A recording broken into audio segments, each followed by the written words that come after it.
여러분 안녕하세요. 자, 이번 시간에는 지난 시간에 뒤를 이어서 이번에는 교과서 260페이지, 그 다음에 프린트는 7페이지에 해당되는 일본의 역사에 대해서 살펴보도록 하겠습니다. 지난 시간에 일본에 대해서 이야기했을 때는 바로 일본의 그 헤이안 시대의 발전과 관련된 내용에 대해서 이야기를 했었죠. 그렇다고 한다면 이번 시간에는 그 헤이안 시대가 끝나고 나서 일본이 아예 국가의 체제 자체가 완벽하게 변하게 되는 또 다른 시대에 대한 내용에 대해서 이야기를 하도록 하겠습니다. 자, 이제부터 한번 살펴볼까요? 자, 먼저 내용 같습니다. 일본의 무사히의 시대가 열리다. 즉, 일본의 경우에는 여러분도 알다시피 이른바 이제 다이가게 신을 시작으로 해가지고서 율령 체제에 입각한 국가가 나름대로 이제 완성이 되게 됩니다. 그때가 이제 우리나라로 따져본다고 한다면 아마도 한 통일신라 시대 이 정도라고 볼 수가 있겠죠. 자, 그렇게 했다가 이제 중간에 시간이 흘러가면서 국가의 시스템이 시대에 맞게 조금씩 붕괴되는 모습이 보여주게 되자 이것을 대대적으로 개혁을 하려고 하는 과정 중에서 이른바 새로운 개혁적인 마인드를 갖게 되었던 일본의 국왕, 이제 고유명사로서 말을 합니다. 바로 일본의 천황이 당시에 이제 수도를 헤이안으로 옮겨가지고서 거기에서 이제 새롭게 그 시대에 맞는 그런 형태로 이 율령 체제를 바꿔가지고서 개혁을 하는 모습을 보여주게 됐었어요. 그래가지고서 국가가 다시 한 번 더 재정비되는 모습이 보여졌긴 했었지만 문제는 뭐냐? 처음에는 그러한 이 일본 천황의 그런 생각이 맞아 떨어졌었으나 시간이 흘러가면서 다시 한번 이 새롭게 만들어졌던 일본의 율령 체제가 또 이제 시간이 흘러가면서 시대에 맞지 않게 되는 상황이 벌어졌었으나 이것을 그 시대에 맞게 고치지 않게 되는 상황이 벌어지게 되면서 일본의 율령 체제는 바로 조금씩 이제 후퇴해가는 그런 모습을 보여주게 됩니다. 그 과정 중에서 이 율령 체제 안에 있는 여러 가지 틈 같은 것을 적절히 이용했었던 일본의 각 귀족이라든가 지방의 세력가들이 볼 수 있었던 이 호족들이 바로 그런 틈새 같은 것을 이용해서 일반 백성들이 갖고 있던 토지를 강제로 빼앗거나 자신의 재산을 점차 늘려나가게 되면서 정권적으로는 바로 자기네들끼리 서로 권력 싸움을 심각하게 벌이게 되면서 자신의 세력을 키워나가는 모습을 보여줬어요. 근데 이게 어느 정도였었느냐? 바로 당시에 이 귀족들조차도 자신이 소유했었던 그런 토지 같은 것을 보호할 수 있는 병력이 필요할 정도로 이때 당시에 국가의 행정력, 치안력 뭐 이런 것들이 전부 다 싹 다 무너지게 됩니다. 자, 이렇게 되게 되자 어쩔 수 없이 바로 이 귀족과 호족들은 그때 당시에 힘을 좀 꽤나 썼다고 생각되어졌었던 바로 이 무사들을 대거 많이 고용을 하는 모습을 보여주게 돼요. 즉 헤이안 시대 후기 때쯤에 사회 불안이 계속해서 벌어졌고 이런 귀족과 호족들은 자신들의 재산, 토지 이런 것들을 보호하기 위해서 본격적으로 이제 무사를 고용하기 시작을 했었죠. 처음에는 그래서 이 무사들은 이때 당시에 이제 사무라이라고 보통 이제 이때부터 이제 우리가 부른다 볼 수 있는데 이들은 원래는 귀족이라든가 호족 같은 그런 사람들의 경비병 같은 건 존재라고 보면 돼요. 근데 시간이 흘러가면 흘러갈수록 무사를 한 명을 따로따로 고용하는 것보다는 단체로 있는 무사들을 한꺼번에 고용하는 것이 훨씬 더 간편하겠죠. 뒤집어 얘기하면 무슨 말이냐? 무사들도 따로따로 귀족이라든가 호족과 같은 건 사람들에게 고용되는 것보다는 단체를 구성해 가지고서 고용되는 것이 훨씬 더 낫던 거예요. 자, 이렇게 되게 되자 이 무사들은 조금씩 자기네들끼리 뭉치기 시작을 하게 됐었고 그들은 거대한 세력을 차츰 갖추게 됩니다. 그 과정 중에서 상대적으로 이때 당시에 이 귀족들은 바로 이 무사들의 세력에 굉장히 부담스러움을 가질 수밖에 없는 상황이었지만 그들의 도움을 받아야지만이 자신들의 재산을 지킬 수 있었기 때문에 어쩔 수 없이 그들을 그렇게 고용을 하게 되는 상황이 벌어지게 됩니다. 그 과정 중에서 결과적으로는 이 무사들끼리 서로 이제 싸움을 벌이는 시대가 오게 됐었어요. 바로 자기네들끼리의 패권을 차지하기 위한 시대가 오게 되었던 것이죠. 당시에 이 모든 패권 다툼을 최종적으로 마무리했던 사람이 바로 누구냐? 미나모토노 요리토모라고 하는 사람입니다. 바로 이 미나모토노 요리토모라고 하는 사람이 결과적으로는 이 모든 국내에 있는 모든 무사들을 전부 다 제압을 하고 자기가 최종적인 권력을 갖게 돼요. 그러자 당시에 이 미나모토 요리토모가 이 모든 무사들의 짱이 된 거잖아요. 이렇게 되다 보니까 귀족들이 바로 이 미나모토 요리토모를 쉽게 볼 수 있는 상황은 아니었던 것입니다. 비록 천황과 그 다음에 귀족들이 있었던 교토의 조정이 있긴 했었으나 이때 당시에 이 미나모토 요리토모는 바로 이거와는 별도로 실질적으로 전국을 통치해 나가는 모습을 보여주게 됐었어요. 당시에 일본에서는 무사 중에서 가장 높은 관직에 있는 사람을 뭐라고 부르냐면 동의대장군이라고 얘기합니다. 즉 일본이라고 하는 영토가 확장을 해 나가는 과정 중에서 일본 본토를 포함해서 바로 주로 동쪽 지역에 있었던 여러 개의 이민족들을 바로 전부 다 제압을 해가지고서 일본의 국민들로 이제 포함을 시키는 역할을 하게 하는데 가장 앞장서서 그들을 정벌했었던 관직에 있는 사람들을 바로 정의대장군이라고 불렀거든요. 이 정의대장군을 이제 간단하게 줄이면 그냥 장군이라고 얘기를 합니다. 근데 이 장군은 바로 우리식으로 읽었을 때는 장군이고 이것을 일본식으로 읽게 된다고 한다면 바로 쇼군이라고 얘기를 하게 돼요. 장군 이걸 쇼군이라고 하는데 바로 이때 당시에 이 미나모토 요리토모라고 하는 사람을 이때 당시에 일본의 천황이 쇼군으로 장군으로 임명합니다. 그래가지고서 이 사람은 무관 중에 최고의 자리에 있었던 사람이기 때문에 자기 부하들이 있어야 될 거 아니에요. 당시에 그래서 가마쿠라라고 하는 곳으로 갑니다. 실제로 여러분들 프린트에도 가마쿠라의 위치가 어디인지 확인되었다 볼 수 있겠는데요. 이 가마쿠라라고 하는 곳으로 가가지고서 거기에서 자체적인 자기만의 정부를 꾸리게 돼요. 그렇게 해서 만들어졌던 그 정부를 무신에 의해서 만들어졌던 정부를 이끌어서 우리는 뭐라고 보냐면 막부라고 얘기합니다. 즉 옛날에 장군이 전쟁터에 나가는데 멋진 집에 가가지고서 여러 자기의 부하들과 같이 모여가지고서 전쟁 회의를 할 수는 없잖아요. 항상 적들과 싸우려고 하는 과정 중에서 항상 이제 논의를 언제 어디서든 간에 벌여야 됐었기 때문에 천막 같은 것을 많이 만들어 놨다 볼 수 있는데요. 바로 그 천막 안에서 장군이 여러 부하들과 전쟁에 대해서 논의하는 그런 장면을 감안해가지고서 그래서 이때 당시에 이 가마쿠라에 설치되었었던 이 쇼군의 정부를 이끌어서 바로 막부라고 보통 부르게 됐던 것입니다. 막부. 자, 그래서 쇼군이 실질적인 지배자의 역할을 하게 됐던 것이죠. 처음부터 쇼군이 실질적인 지배자는 아니었습니다. 하지만은 시간이 흘러갈수록 이때 당시에 가마쿠라 막부는 힘을 키워나가게 됐었고 바로 교토를 중심으로 했었던 일본의 천황은 비록 폐위를 당하거나 했던 것은 아니었었지만 사실 왜냐면 이 일본의 그 천황이라고 하는 존재는 그 먼 옛날 바로 일본 전체를 사실상 통일했었던 그런 바로 야마토 정권이라고 하죠. 이 야마토 정권의 왕이 바로 일본의 창조신의 후손이라고 사람들은 생각했었기 때문에 이 일본의 천황은 바로 일본 사람 전부 다가 신성한 존재라고 여겼던 것이 사실이긴 합니다. 자, 그렇기 때문에 천황을 폐위시키거나 하진 않았었어요. 하지만은 실질적으로 하늘에 관련된 일들은 천황이 담당하는 것은 맞았었지만 그렇지만 이 천황이 기본적으로 세속에서 시행했었던 여러 가지 정책 같은 것들은 전부 다 이때 당시에 바로 이 미나모토 요리토모의 가마쿠라 막부가 전부 다 싹 다 뺏게 되면서 일본의 그 막부의 쇼군은 실질적인 지배자로서 공식적으로는 천황이 일본의 국왕이지만 실질적으로는 바로 이 쇼군이 일본의 국왕과 같은 그런 행세를 하게 되었다라고 우리가 찾아볼 수가 있겠습니다. 이때가 이제 한참 우리나라에서는 고려 시대가 계속해서 진행되고 있던 상황이라 보면 되겠죠. 그렇게 됐는데 문제는 그렇다고 한다면 이 쇼군은 지방을 어떻게 통치를 하게 됐었는가? 그것은 바로 다음과 같은 방식입니다. 바로 일본의 봉건제라고 하는 제도가 이때부터 본격적으로 등장을 하게 되었던 것이에요.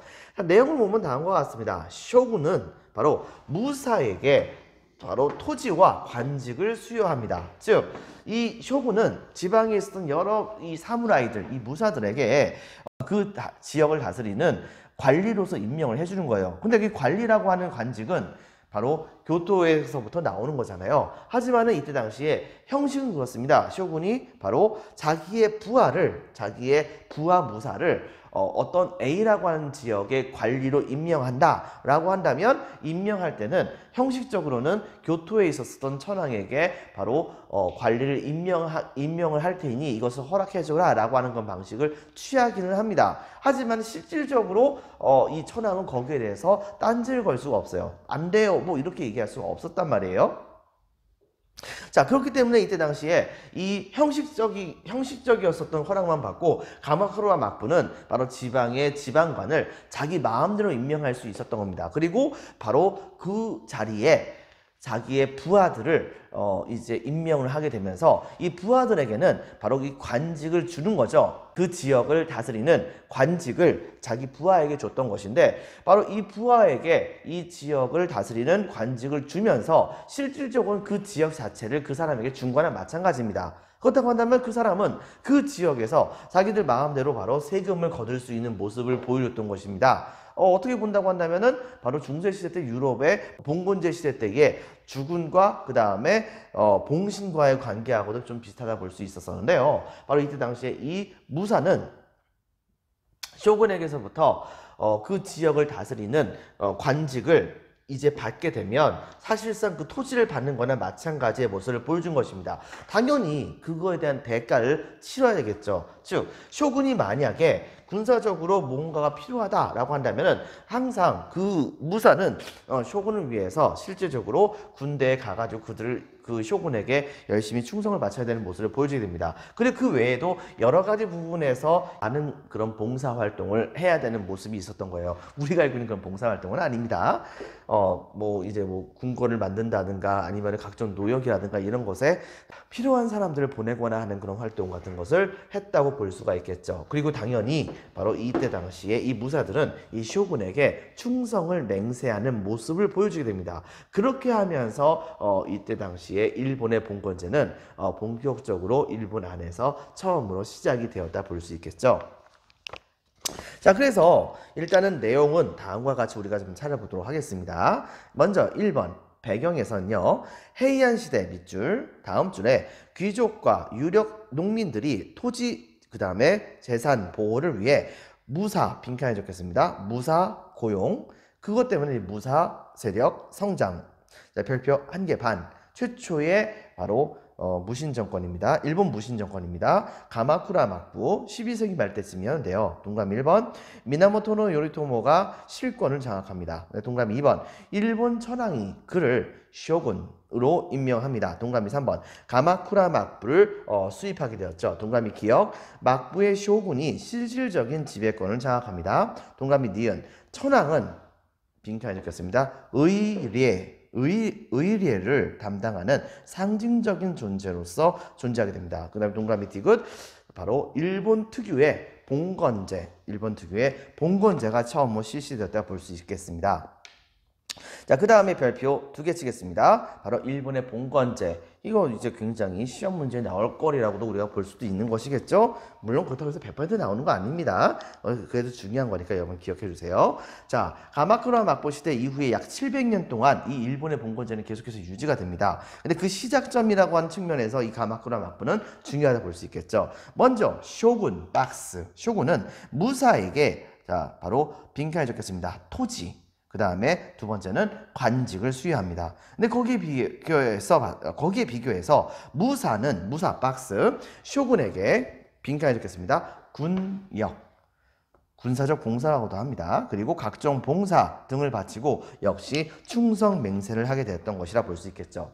이런 모습을 보였던 것이 바로 이 가마쿠라 막부라 볼 수 있겠습니다. 그런데 이렇게 잘 나가던 바로 이 일본의 가마쿠라 막부, 그런데 중간에 된통 어디선가 엄청나게 거대한 파도가 몰려오게 됩니다. 그것은 바로 무엇이냐? 바로 당시 전 세계를 휩쓸고 있었던 그런 민족이 있었죠. 바로 몽골족. 이 몽골족이 당시에 남송을 공격을 하면서 더불어서 고려까지 사실상 항복을 먼저 시켜버렸고, 사실상 이때 당시에 남송을 멸망시키지 않은 상태에서 고려가 고려를 항복시켰고 그 다음에 이 고려와 같이 연합을 해가지고서 바로 이 가마쿠라 막부를 이제 공격하려고 했었던 것이죠. 당시에 이 몽골족의 황제는 바로 쿠빌라이 칸이었습니다. 때문에 예전에도 한번 선생님이 설명했다시피 쿠빌라이 칸은 먼저 고려에게 명령을 내려서 이 가마쿠라 막부에게 사람을 보내서 알아서 이 가마쿠라 막부가 몽골족에게 항복을 하라 라고 편지를 보내는데, 이때 당시에 이 가마쿠라 막부는 몽골족의 사신에 머리를 잘라가지고 고려국의 사신에 손에 들려서 쿠빌라이 칸에게 보내버리는 만행을 저지르죠. 여기에 엄청나게 열받았었던 이때 당시 이 쿠빌라이 칸은 대규모의 군대를 동원해 가지고서 바로 1차적으로 일본을 침공을 합니다. 약 3만 명이 넘는 군대와 그 다음에 약 한 900척이 넘는 그런 배를 이용해서 일본을 침공을 하게 되었던 것이죠. 하지만 몇 번의 싸움에서는 일본이 이때 당시에 패배를 하긴 했는데, 운 좋게도 바로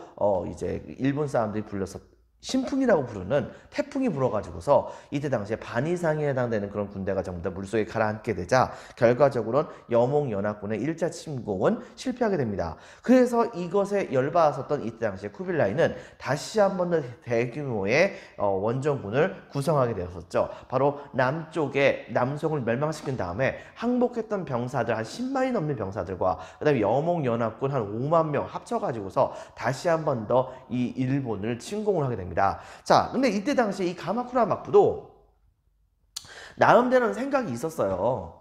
몽골족이 장난 아니라는 것을 알았거든요. 그렇기 때문에 전국에다가 비상령을 내려가지고서 바로 여러분도 알다시피 일본의 이 일본 봉건제에 입각해서 본다고 한다면 쇼군이 바로 이 무사들에게 토지와 관직 같은 걸 수여하는 대신에 무사는 쇼군에게 군역과 각종 봉사, 충성, 맹세를 해야 된다고 했었잖아요.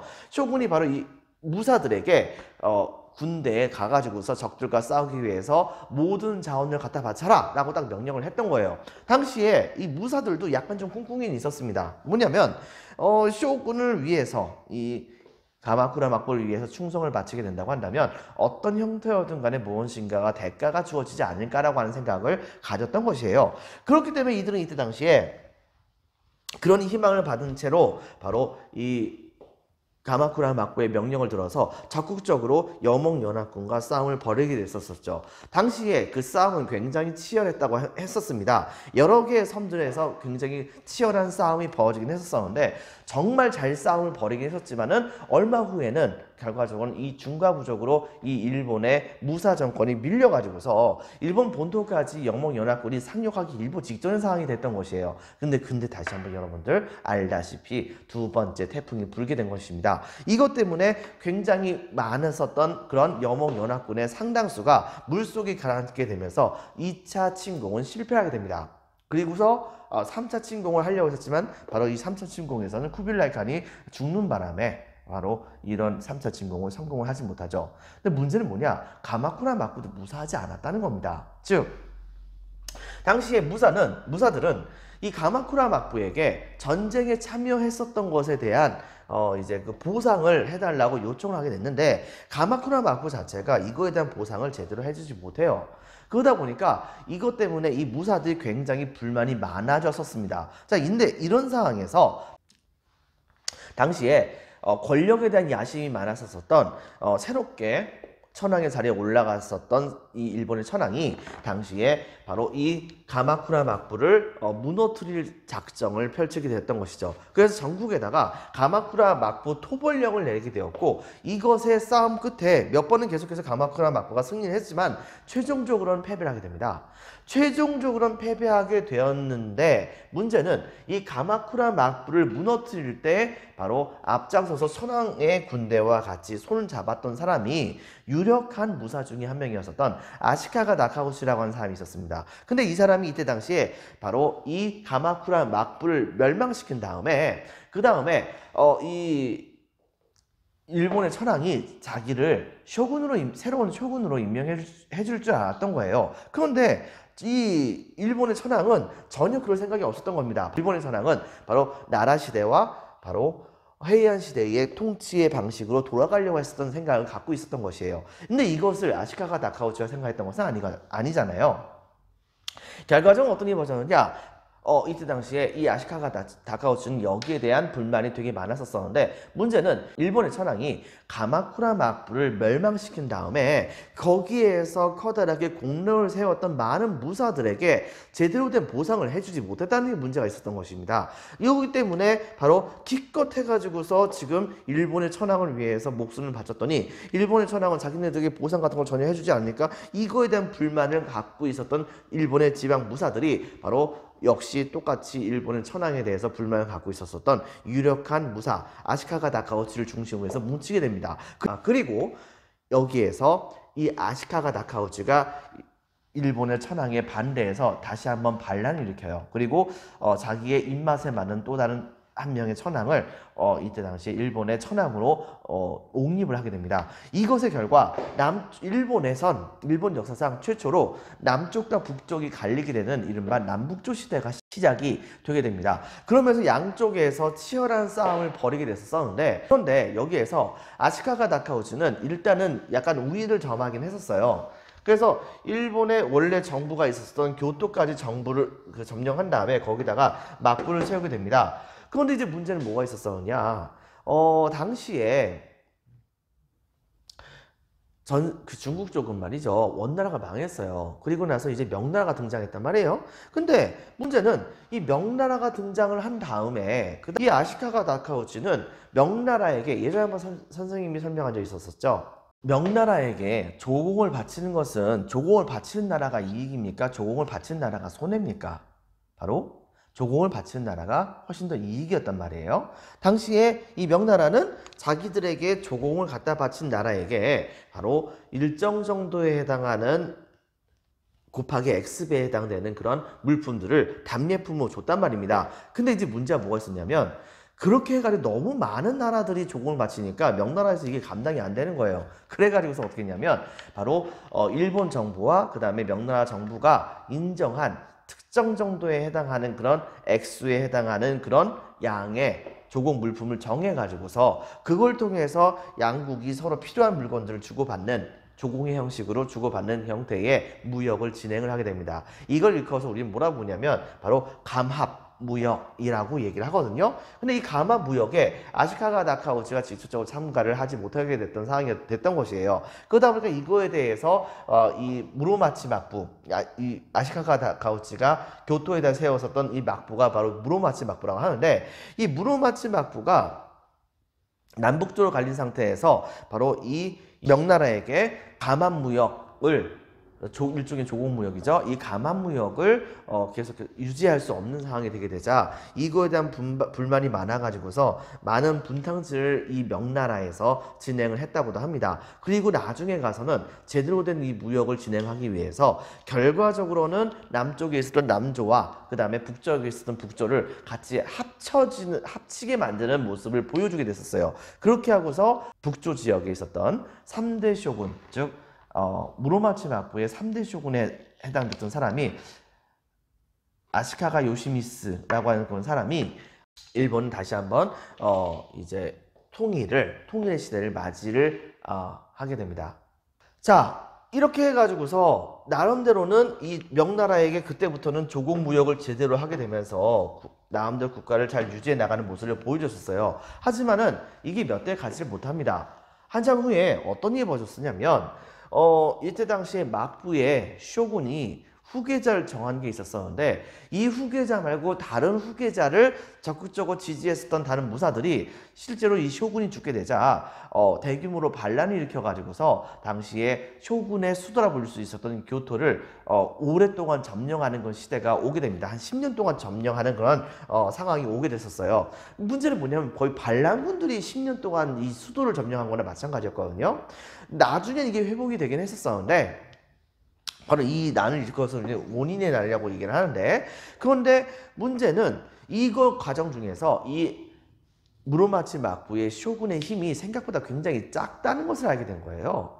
이때 당시 무사들이. 그렇기 때문에 이 무사들은 이때부터는 이 중앙에 있었던 무로마치 막부의 눈치를 보지 않고 자기의 힘을 점차 키워나가는 모습을 보여주게 됩니다. 그러면서 일본 전역은 자기의 힘을 점차 키워나가기 위해서 끝없이 전쟁을 많이 벌이는 이른바 다이묘라고 불렸었던 무사들이 끝없이 전쟁을 벌이는 일본 최악의 시대, 무려 그 시대가 100년 동안이나 유지가 됐었죠. 이른바 전국시대라고 하는 그런 시대로 이제 넘어가게 되는 상황이 되었다라고 하는 것을 여러분들이 기억을 해주기 바랍니다. 자, 그렇다고 한다면 이 시대의 경제에 대해서 한번 살펴볼까요? 자, 먼저 경제의 발달에서는요. 무로마치 막부 때에는 적극적으로 일본의 경제가 되게 많이 발달해 나가는 모습을 보여주게 됐었어요. 바로 첫 번째는 벼의 품종이 개량이 됩니다. 이미 옛날서부터 일본에서는 벼를 본격적으로 재배하기 시작을 했는데 이때쯤에는 바로 이 일본에서 재배했었던 벼들의 상당수가 조생종벼가 등장하게 된 거예요. 즉 일찍 심고 일찍 수확할 수 있는 벼가 등장하게 되면서 당연히 이때 당시에 수확량이 많아지게 됩니다. 거기다가 농기구의 발달과 그 다음에 이 많은 수확량을 유지하기 위한 12법, 이 12법은 바로 거름을 주는 방법이라고 생각을 하면 돼요. 바로 이 12법이 발달하게 되면서 그러면서 일본의 농업 생산력은 굉장히 비약적으로 이제 증가해 나가게 되는 모습을 보여주게 됩니다. 당연히 사람들이 생산을 했었던 그런 식량보다도 인구수가 훨씬 더 적다 보니까 많은 사람들이 굳이 농업이 아니라 바로 다른 분야에서 직업을 가져도 충분히 먹고 살 수 있는 시대가 오게 된 거예요. 그 과정 중에서 자연스럽게 일본 안에서는 농업 이외에도 여러 가지 분야, 즉 예를 들면 종이라든가 그 다음에 옷감 있죠. 옷감 중에서도 비단 옷으로 만든 옷감, 즉 견직물이라고 하는 것이 많이 만들어지게 됐었고 그 다음에 일본 하면 딱 떠오르는 대표적인 특산물 중에 하나가 바로 검이거든요. 일본도와 같은 그런 검, 그 외에도 이제 여러 가지 창칼 뭐 이런 것들을 합쳐서 우리는 도검이라고 하는데 이런 도검과 같은 특산물들이 대규모로 많이 생산이 되게 됐었어요. 그래서 이런 것들이 많이 판매가 됐었죠. 그리고 이거 이외에도 각종 여러 개의 지역에서 상공업이 발달하고 시장도 발달하게 됩니다. 당연히 상공업과 시장이 발달하게 되다 보니까 그러다 보니까 사람들이 많이 모여 살게 되고 많이 모여 살게 되다 보니까 일본 각 지역에 여러 군데서 도시가 등장하게 됐는데 그 도시 중에서 가장 유력했던 도시가 바로 이제 오사카라고 하는 곳입니다. 현재도 있죠. 이 오사카라고 하는 곳이 상업도시로서 이름을 날리게 됩니다. 그리고 제일 중요한 것 중에 하나, 그 시대 때의 상업이 되게 많이 발달하려고 한다면 일본 바로 이제 돈이 필요한 거예요. 근데 일본은 처음에 돈을 만들어서 쓸 줄 몰랐습니다. 그렇기 때문에 주로 이제 현물로 실제 물건으로 물물 교환하는 그런 방식으로 거래를 많이 했었었는데 중국과 많이 거래를 하다 보니까 어떤 일이 벌어지게 됐었냐면 굉장히 많은 그런 일본 사람들이 중국과 직접적으로 거래하는 과정 중에서 중국 사람들이 자기네들의 돈을 가지고 와가지고서 일본 사람들과 거래하는 경우가 많이 있게 되면서 막대한 양에 해당되는 그런 중국 돈들이 일본에 유입이 되게 된 거예요. 그렇게 되다 보니까 이 양이 너무 많다 보니까는 당시에 이 일본 안에서는 그렇게 유입된 그 돈을 가지고서 이제 물물 교환에 사용하는 것이 훨씬 더 편하다고 생각을 하게 됐던 것입니다. 결과적으로 어떤 일이 벌어졌느냐, 중국에서 대규모의 동전들을 많이 수입을 했고 이것이 실질적으로 일본 안에서 유통이 되게 되면서 그러면서 이 일본의 상업 발전에 지대한 역할을 하게 됐던 것입니다. 이게 뭐 예를 들면 이런 거예요. 우리나라 안에 돈이 하나도 없는데 그런데 갑자기 미국의 달러가 들어온 거예요. 그런데 이 달러를 사용하는 사람이 너무 많다 보니까 나중에 어떤 일이 벌어졌냐, 우리나라 안에서 미국의 달러로 사람들이 거래를 하기 시작했던 것이다 라고 하는 그런 방식으로 여러분이 생각을 하면 될 것입니다. 바로 이런 형태로 일본에서 상업이 발달하게 되었다는 걸 기억을 해주기 바랍니다. 자, 그 다음에 6번째, 이 가마쿠라 막부 시대 때의 문화에 대한 내용에 대해서 이야기를 하도록 할게요. 이 가마쿠라 막부 시대 때는 송나라와 원나라와 같은 그런 나라와 교류를 좀 많이 하긴 했었습니다. 물론 원나라하고 좀 싸움을 많이 하긴 했었지만요. 그러다 보니까는 당시에 이 가마쿠라 막부가 가장 중요시 여겼었던 그런 문화 분야가 바로 어디였냐면 불교였었어요. 불교를 되게 좋아했거든요. 거기다가 일본은 중국과 거래를 하면 항상 이익을 많이 보는 경우가 많다 보니까 당시에 많은 상인들이 실제로 중국으로 건너가서 거래를 많이 하게 됩니다. 거래를 많이 하는 과정 중에서 자연스럽게 송나라와 원나라의 문화가 일본의 전례가 돼요. 근데 거기다가 당시에 많은 백성들이 일본에서 가장 많이 받아들여진 종교가 바로 불교였는데, 문제는 일반 백성들이 불교를 공부하기에 굉장히 어려움이 있었던 것이 사실이긴 합니다. 왜? 글자를 모르니까. 근데 이때 당시에 불교 쪽에서는 글자를 모른다고 하더라도 바로 깨달음을 얻을 수 있다고 하는 것을 주장하는 종교가 들어오게 됐던 것이에요. 그게 바로 뭐냐? 선종이었던 것이죠. 그러다 보니까 많은 사람들이 선종의 매력에 완전히 폭 빠져가지고서 많은 사람들이 선종을 믿게 되었고, 그 결과 일본 내부에서 이 선종이 엄청나게 대유행을 하게 됩니다.